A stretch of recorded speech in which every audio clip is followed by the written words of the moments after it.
You ever been out with friends and realized that you were the only one not getting hit on? And then immediately thinking it's because you exist in a bigger body? It's horrible because you know that like male attention isn't the end all be all, but at the same time it still hurts.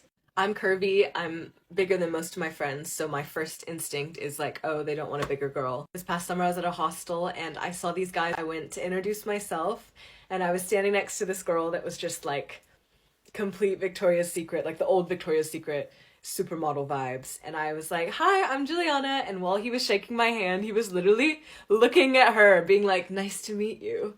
And you guys, I got so mad. After that, he didn't talk to me again, and I got so mad. I left the bar and I wrote like slam poetry on my phone because it was so many years of like pent up anger and frustration that I feel like I didn't even get the chance to introduce myself. I didn't even get the chance to like meet them and let them get to know me. I felt like I was cast aside, and I felt like I didn't have any inherent value to men because I wasn't skinny, which is horrible. Any of my other curvy mid-sized people that want to vent or tell me what you think about this, let me know. I'd love to know if I'm not alone in this. Do you know what the irony of her story is? After all of those years, it doesn't seem she's done anything about it. She's still the same size.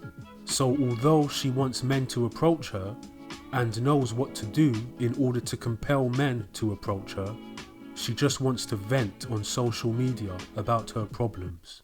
Oh, boo-hoo! I just made the first move and I gave my number to someone in the tube.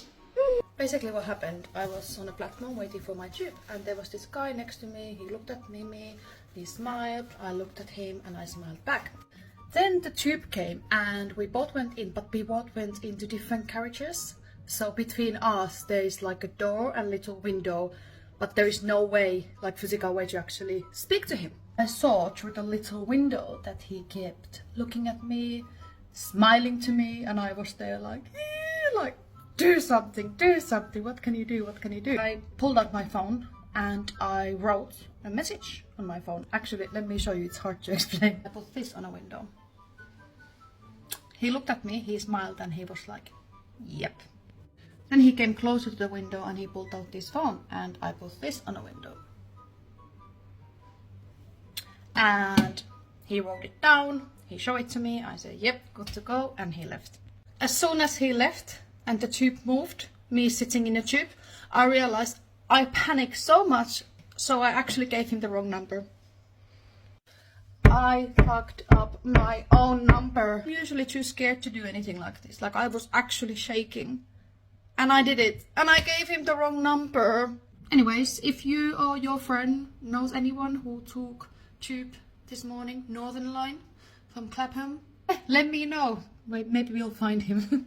You are not going to find him anytime soon. Better luck next time. I have an honest question for the gentlemen, really, but for women, please chime in. Being new to the dating world, since I've just put myself back out there, I have noticed that people my age, men my age and younger, are no longer walking up to women and trying to engage in conversation. They're no longer coming up asking for a number. They are not, and if a number is exchanged, it is few and far between texts or calls that you receive. Even though there is a mutual connection, there's a mutual attraction. But the older generation absolutely does. The older generation walks up, strikes a conversation, all of that. So my question is why? Why is it that the younger generation, why do you guys not do that? Why do you not walk up to women anymore? Why do you not try to go further along after you've gotten the number and start an initial conversation? The older generation has probably not been brainwashed and accused of harassment like how the younger generation have. The younger and middle-aged generations have become accustomed to hearing the Western cesspool of feminist media. The older generation don't have this problem because they've been less likely to have been exposed to this kind of propaganda.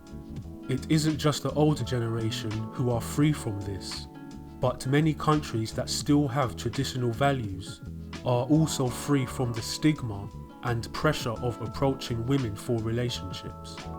Oh, good for them. I had one night in London before I went to Greece for my friend's birthday, and I had not one but two guys approach me organically, and I literally don't remember the last time a guy talked to me in Vancouver. So I'm in London, I have a flight the next day, and I go to this rooftop bar. Cute guy sits next to me at the bar.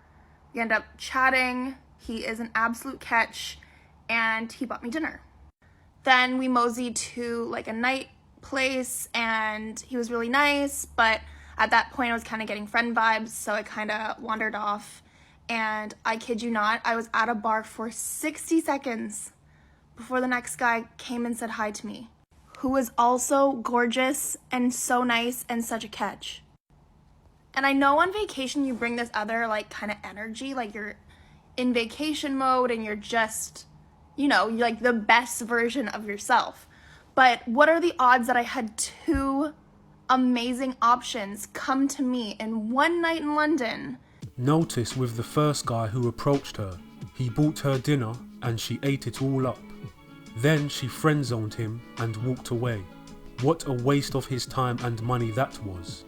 She does not mention what happened with the second guy, but I'm guessing she either did the same thing or she got her back blown out and he ghosted her. I'm only assuming this because if it went further into some type of dating or relationship, she probably would have mentioned it. For sure. You're from TikTok? Yeah. What do you Hello. Okay. My name's Marta. I've been Jill Mixia. Nice to meet you. I'm Martha. I'm going to Stratford to get a bra. Do you want to come with me? I'm going home right now. Okay, bye. I'm gonna annoy you now. Oh, this is. Can I take you out? You want to take me out? Yes. Can I take you out? We have time for this. I'm focused on football. I can be your friend. Oh, my friends. I don't Yeah. really have girlfriends.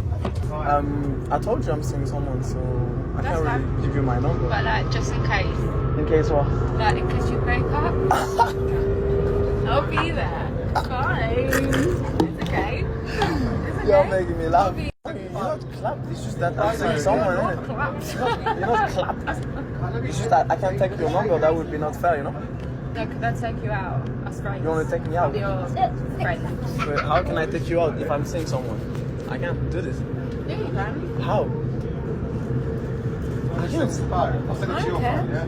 Well, I need to be respectful, you know? I'm respectful. Yeah.